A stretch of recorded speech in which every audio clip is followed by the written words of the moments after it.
So, who am I? This is a question that I asked myself so many times over the years, and I'm sure it's a question that you've asked yourself many a time. So, who am I? I'm just a normal lad from the Swansea Valleys trying to make a difference, and this is my story. So, for me, this all started around when I was about 19, 20. At the time, it didn't seem any different from what other people were doing, to be honest. So just going out on a weekend, enjoying. I'm sure everybody can remember the Mama's days. We'd be there every weekend, enjoying, just being out with friends, not really seeing the harm and the consequences of these weekends were going to have on my life down the line. So it kind of went from just going out on a Saturday night, it might be then go out on an all-night Saturday and not go home till the Sunday, and then things gradually become worse where I took this thing through my life then really where what I had wasn't enough. So the drinking, it wasn't enough. I wasn't enjoying just drinking, so then I introduced myself to taking drugs, and that what kind of spiraled everything, to be honest. It was from going out on a Saturday, be going out on a Friday, staying out on a Friday, going out on a Saturday. And this just became a thing every weekend where ultimately my mental health spiraled out of control. And then a couple of years later I was involved in a very traumatic accident, which ultimately led my mental health to absolutely crashing.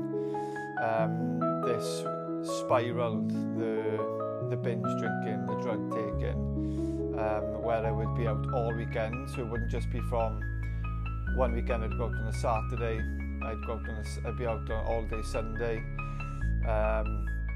I'd be out on a Friday, Saturday, Sunday, and this wasn't just one weekend, it was every single weekend. This completely took over. What I didn't realise at the time was the consequences and the effect doing this was having on the people around me. So I was selfish, you know. I was just trying to mask all the demons that I had going on, mask all my feelings, not speaking about how I was actually feeling. I was just using the alcohol, using the drugs as this coping mechanism of just getting through everything that was going on. I was in and out of jobs, I lost all the jobs that I had. My life was just absolutely chaos, it was just chaotic. So not only was it the drinking, the drugs, it was also the gambling, which is a massive part of my journey. So I would gamble to try and go out on the weekend, obviously losing the jobs. I was trying to find ways of funding these weekends, trying to get that escape, because when I wasn't having an escape, the thoughts were they were too much. There were times where, yes, I did have suicidal thoughts where I just wanted, throw the towel in and end it all there. But I still, throughout all this, I still had this fire in me where I just wanted to keep fighting. There was just something in me that you knew that there was so much more to life than what was going on. And looking back now, what I've come to realise is throughout them moments that we make these bad choices, we get that escape, we have these thoughts and feelings, but this does not define us of who we are. This is just a part of us. So for me, going through all that, I needed to find out how to deal with these emotions, to deal with the demons I was facing, and realise that that wasn't who I was, it was just a part of me at that time. So there was just, I don't know, generally I can't even point my finger on it what happened, but something clicked inside of me and thought, if I don't get out of this place now, then things are not going to end well. So I pushed on, I fought hard, I fought these demons so hard, and managed to pull myself through it, which, looking back now, I should have probably had support around my thoughts and feelings and my situation, but I didn't. We live, we learn, and that's definitely something I have taken to kind of present day, to be honest. So from there then, I volunteered. I was, from a night out, I volunteered for a volunteer programme up in Derby, where I worked alongside other people from across the UK in the hospital, working on different wards. And I worked in the A&E for the first 2 weeks, and honestly that was a life-changing moment for me, because that made me realise what it was exactly that I wanted to do in life. And I wanted to work for the ambulance service. Seeing them coming back and forth in the A&E department, there was just something in me was like, I want to do that, I want to help people. And yeah, it was such a surreal feeling of just knowing that this is what I wanted to do and this is the person that I wanted to become. So finished the volunteer programme, came home. I went straight back into call centre work. At that time there was quite a lot of things still going on that I was still learning about myself, and knockbacks. We had losses in the community. We lost close mates to mental health. So all these little things were just adding up and knocking me back in a sense, and I just didn't know how to deal with my emotions, didn't deal with these things at that time.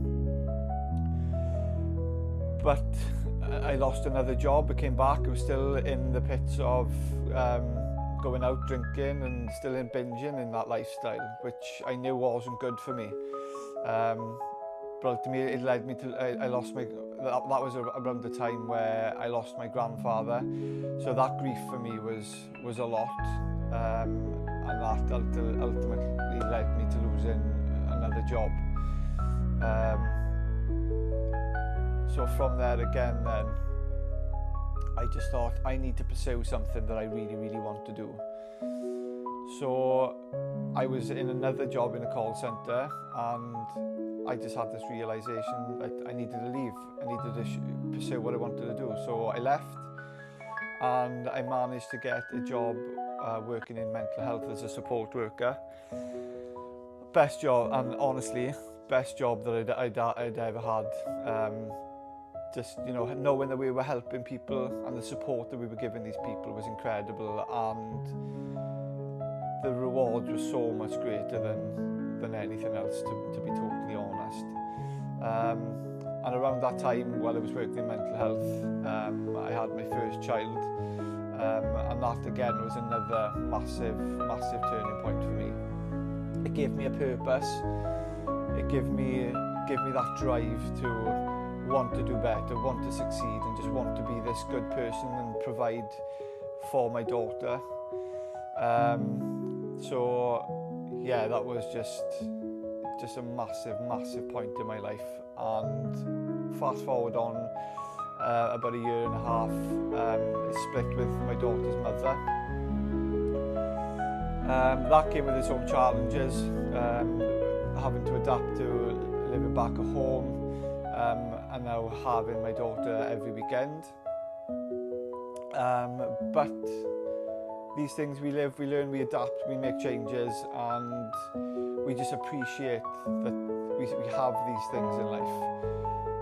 Going back from where I was to having this progression and having my child and having this purpose, it's gave me that even more of a fight. So I kept fighting again and looking for ways to get to the goal that I wanted, was to work for the ambulance service. So I applied for other jobs. I applied for a private ambulance company where I managed to get a job there. And from there then I was given the application form for the Welsh Ambulance Service. for just a non-emergency driving. So I applied for it, and thankfully I was successful and absolutely loved it. That gave me the building blocks for getting to where I am now, to be honest. Just the ability to speak to patients, and just the overall kind of picture of what we were dealing with. So then fast forward on 10 months, the emergency technician jobs came out. I applied for them, and fortunately enough I was able to get my place on that course, and the relief that I had from that, and you know, the pride knowing that I'd worked so hard to get to that point. So I went through the course. It was a 28-week course, exams, practical exams, written exams, and I was successful, passed the course, and yeah, that's kind of got me to where I am now, and it's bittersweet.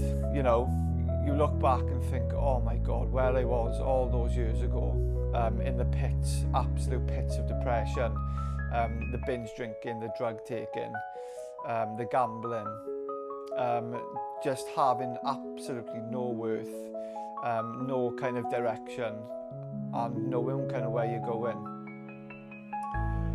But it hasn't been all plain sailing up until recent months. Things were good, you know. I met my current partner and fiance Carly, who is the most incredible person and has been immensely supportive through everything the last few months. I haven't been easy to deal with. You know, my emotions have got the better of me at times, where I get my little outbursts, but things are good now, you know. Going back in April, I had to go off work again due to really struggling with mental health. I had a little relapse back at the start of the year with gambling, and also having these low self-worth feelings. So I was still having these feelings of, you know, I've got the family I want. We've had the birth of our baby boy in December. So the family, the job I've always wanted. And I was still having these feelings of why do I not feel like I've succeeded? Why do I feel things aren't enough? And I just didn't know how to deal with these emotions. I'll be honest, these dark thoughts came back, and I wanted to throw the towel in. I wanted to quit my job. I just felt like, what's the point? You know, I've worked so hard to get to where I am, but why am I still struggling? Why do I feel like, you know, finances are still a struggle, paycheck to paycheck, and focusing on way too far in the future. And one of the biggest things, like I've just previously spoke about, is focusing on things that I can't control and fixating and stressing over these things. And ultimately, it's these things we can't control, we don't need to stress about. If we can't control it, just leave it happen. Focus on the things that we can control, because when we control these things, we manage to control ourselves better and be able to understand and manage our feelings. And I reached out. I thought, you know what, this is a time where I can control this. I can get these thoughts and feelings under control. Whereas the long-term goals, I can't control them yet. Let's fix what's going on now, and then we can deal with those later. So I spoke to work, spoke to my GP, and I was offered counselling. So I've just finished my last session of counselling, and I'll be honest, it's been the best thing that I've ever done. Opening up on my thoughts, feelings, and just speaking to somebody who understands, and explaining why I'm feeling a certain way, why I'm having these thoughts, and kind of how to direct and manage around them. So yeah, things are so much better, and this is kind of why I've got this passion and drive to want to help other people, and just make you realise that, you know, it doesn't matter where you've come from, how deep these feelings have been and how harsh these feelings have been, there's always a way out. It literally, whatever you're going through, you're not alone with it. So the message from here again is just speak out, speak to people, speak to your friends and family. You're not alone.